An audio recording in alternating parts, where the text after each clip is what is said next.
الرحیم الحمد للہ رب العالمین والصلاة والسلام علی خیر خلقہ محمد وآلہ الطیبین الطاہرین واللعن الابدی علی اعدائهم اجمعین۔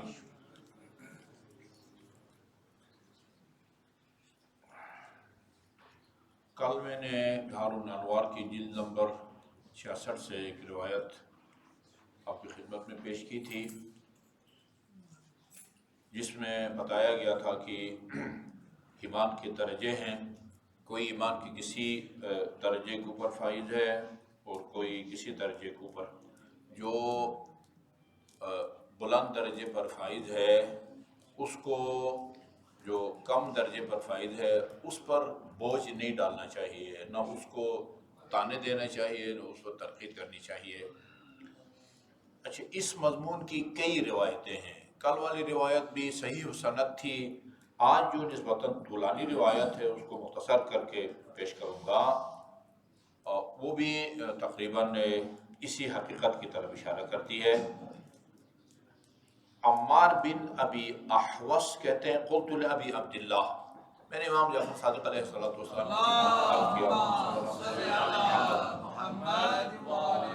ان عندنا اقوام من یقولون بامیر المومنین علیہ السلام۔ اچھا، ہمارے علاقے میں کچھ لوگ رہتے ہیں، سادہ الفاظ میں ہمارے علاقے میں کچھ لوگ رہتے ہیں، وہ یقولون بامیر المومنین، وہ امیر المومنین کے قائل ہیں، وَيُفَضِّلُونَهُ عَلَى النَّاسِ كُلِّهِمْ، اور باقی سب لوگوں سے حضرت علی کو افضل سمجھتے ہیں، حضرت علی کو افضل سمجھتے ہیں۔ اگر ایک آدمی، دو آدمی ہیں، اگر آپ کہتے ہیں کہ یہ اس سے افضل ہیں یا یہ اس سے افضل ہیں، اس کا مطلب یہ ہوتا ہے کہ اگر میں نے ان کو ان سے افضل کہا ہے، اس کا مطلب ہے کہ ان میں ایک فضیلت کمال پایا جاتا ہے جو ان میں نہیں ہے۔ اگر ان سے کہوں کہ یہ افضل ہے تو اس کا مطلب ہے کہ ان میں جو کمال پایا جاتا ہے وہ یا ان میں نہیں ہے۔ اگر ان میں 10 کمال ہے تو ان میں 12 ہیں، یعنی افضل کا مطلب یہی ہوتا ہے نا۔ اچھا، ہم جو حضرت علی کو افضل سمجھتے ہیں اس کا مطلب یہ ہے کہ رسول خدا کے بعد کسی میں ایسی فضیلت نہیں تھی جو حضرت علی میں نہ ہو۔ یہ اس کا مطلب یہ ہوتا ہے، ٹھیک ہے جی۔ اچھا جی، مثلا ان میں سے جو ہے نا وہ سب سے پہلے اسلام، مسلم اول، یہ خود یہ تعبیر بھی صحیح نہیں ہے کہ سب سے پہلے اسلام لائے۔ وہ اسلامیات کی کتاب میں یہ لکھا ہوا تھا کہ حضرت علی سب سے 10 سال کی عمر میں اسلام قبول کیا۔ ہم نے اس پر اعتراض کیا اور وہ ہمارے ساتھیوں نے مانا کہ 10 سال کی عمر میں اسلام قبول کیا نہیں، اسلام ظاہر کیا۔ اصلا ان کے لیے مسلمان ہونا یا مسلمان بننے کی تعبیر صحیح نہیں ہے۔ امام زین العابدین علیہ السلام کا جو خطبہ ہے دربار یزید میں، ان میں کے الفاظ ہیں لم یکفر باللہ طرفۃ عین، جہاں امیر المومنین کے اور فضائل کو بیان کیا ہے، کہا کہ ایک پلک جھپکنے کے برابر بھی حضرت علی نے اللہ تعالیٰ کا انکار نہیں کیا۔ اسی طرح علم، سب سے زیادہ آپ کے علم خدمات ہے، جہادی خدمات آپ کی زیادہ ہیں جی۔ تو یہ کہ اس لیے سب پر فضیلت سمجھتے ہیں، لیکن وَلَيْسَ يَصِفُونَ كَمَا نَصِفُ مِنْ فَضْلِكُمْ۔ اچھا، یہ لوگ علیکم السلام آپ کے اتنے فضائل بیان نہیں کرتے جتنے ہم بیان کرتے ہیں، ٹھیک ہے جی۔ وہ صفات بیان نہیں کرتے جو ہم بیان کرتے ہیں۔ أَنَّ تَوَلَّاهُمْ، ان سے ہم محبت کر سکتے ہیں، ان سے ایسے تعلقات رکھ سکتے ہیں۔ فقال نعم، ہاں، پھر جملہ ضرور۔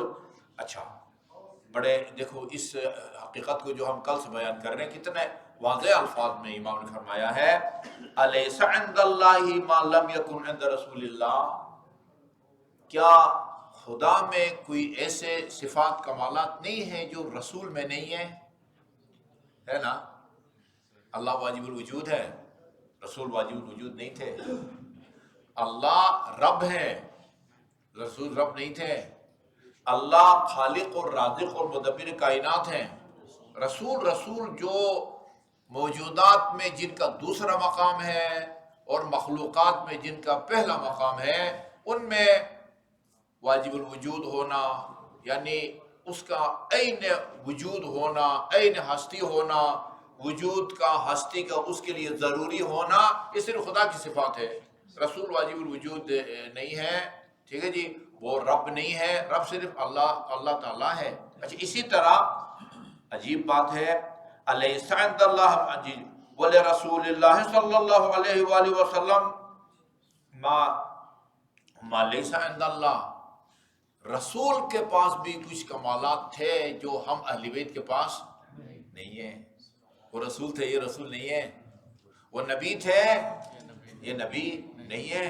اچھا جی، وعندنا ما لیس عندکم، ہم اہل بیت کے پاس وہ کمالات ہیں جو تم میں سے کسی کے پاس بھی نہیں ہے. من جملہ ہمارے پاس عصمت ہے، تمہارے پاس عصمت نہیں ہے. ہم خدا کے نمائندے ہیں. اللہ تعالیٰ نے ہمیں تمہارا پیشوا بنایا ہے، اس نے بنایا ہے. ہمارے عقیدے کے مطابق پیشوا بنانا، امام بنانا خدا کا کام ہے. یہ اللہ نے اپنے پاس یہ اختیارات رکھے ہیں. ہم کو کسی کو اپنا امام مقرر کرنے کے اختیارات اللہ تعالیٰ نے ہم کو نہیں دیے. یہ ہمیں کمالات ہے. وہ کتنے بھی میں نے عرض کیا، سلمان جس کو کہا کہ ہم اہل بیت میں سے ہیں، اس کے پاس یہ الہی عہدہ نہیں ہے، نہ وہ معصوم عن خطا ہے.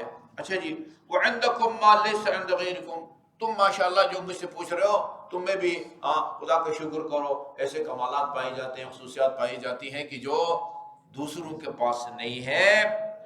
اچھا، اس کے بعد پھر آپ نے کافی وہ کیا ہے، 7 حصے ہیں، صبر ہے، صدق ہے، یقین ہے، رضا ہے، وفا ہے، علم ہے، حلم ہے. پھر اس کو لوگوں میں تقسیم کیا ہے، فلا تحملوا علی صاحب سہم سہمین. جس کو کمالات کا یا آپ کہیں کہ ایمان کا ایک حصہ ملا ہے، اس پر 2 حصوں کا بوجھ مت ڈالو. ولا علی صاحب سہمین ثلاثۃ اسهم، اور جس کے پاس 2 حصے ہیں اس کے اوپر 3 حصوں والے کا بوجھ نہ ڈالو. وعلی صاحب صلاح، اسی طرح 3 والے پر 4 کا، 4 والے پر 5 کا، 6 پر فلاں فلاں فلاں. اس کے بعد فرمایا وَسَأَضْرِبُ لَكَ مَثَلًا تَعْتَبِرُ بِهِ. جلدی پڑھتا ہوں. کہا کہ میں ایک مثال پیش کرتا ہوں، اس سے تم سبق حاصل کرو. سبحان اللہ. اِنَّهُ كَانَ رَجُلٌ مسلم، ایک مسلمان رہتا تھا کسی آبادی میں، مثلا کراچی کمپنی میں. وَكَانَ لَهُ جَارٌ كَافِرٌ، اس کا ایک کافر ہمسایہ تھا. یہ صحیح سند روایت ہے. وَكَانَ الْكَافِرُ يَرْفُقُ الْمُؤْمِنَ، اچھا وہ کافر کے بھی بڑے اچھے مومن کے ساتھ تعلقات تھے، بڑا جو ہے نا وہ خوش مزاج آدمی تھا.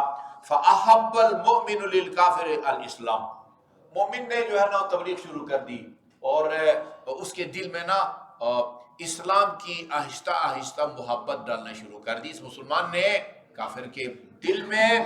اچھا جی، یہاں تک کہ اس کو مسلمان بنانے میں کامیاب ہو گیا. اچھا، اب آگے اگلا عمل کے میدان میں اس کو اتارنا ہے.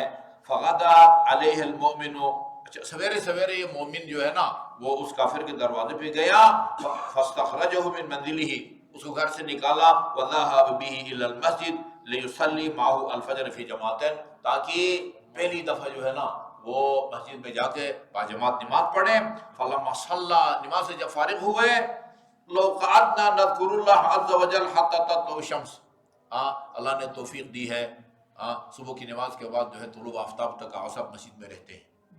ٹھیک ہے جی، کہتے ہیں کہ وہ کیا اچھی بات ہے اگر ہم طلوع آفتاب تک جو ہے نا وہ مسجد میں رہے. فقال، اچھا جی، فقعد معه، وہ طلوع آفتاب مسلمان کے ساتھ بیٹھا رہا.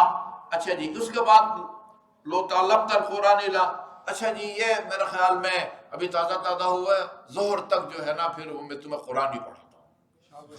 ٹھیک ہے جی. اچھا، اور پھر روزہ بھی رکھوایا، اس دن روزہ بھی رکھوایا. وہ بیچارہ اس کے ساتھ بیٹھا رہا، روزہ بھی رکھا، یہاں تک ظہر بھی پڑھی، عصر بھی پڑھی. پھر کہا لو صبر تھا تصلی المغرب والعشاء، اسے کہتے ہیں لگے ہاتھوں.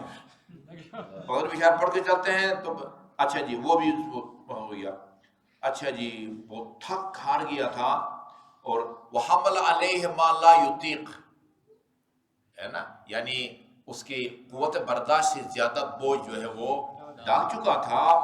فلما کان من الغد غدا علیہ ویرید به مثل ما صنع بالامس، سویرے سویرے پھر دروازہ کھٹکھٹایا اور وہ گزشتہ کل والا جو ہے نا اس کے ساتھ سلوک کرنے کا ارادہ تھا. فدق علیہ بابہ، دروازہ کھٹکھٹایا مسلمان نے اس نو مسلم کا، یہ نو مسلم کا. ثم قال له اخرج حتى نذهب الى المسجد، چلیں جی مسجد چلتے ہیں.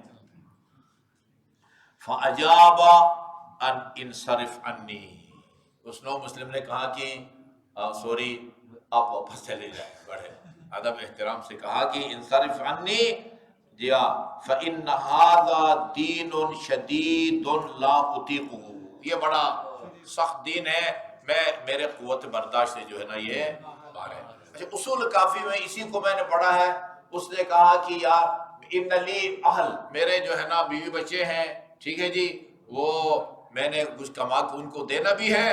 اطلب لہذا الدین رجلا آخر، اس دین پر عمل کرنے کے لیے کسی اور کو تلاش کرو جس کا کوئی جو ہے نا وہ واجب النفقہ بھی نہ ہو. ہاں یعنی کسی کی کوئی برداشت سے زیادہ بوجھ ڈالنا یہ جو ہے اس کو بھگانے والی بات ہوتی ہے. وصلی اللہ علیہ محمد و آلہ الطیبین الطاہرین.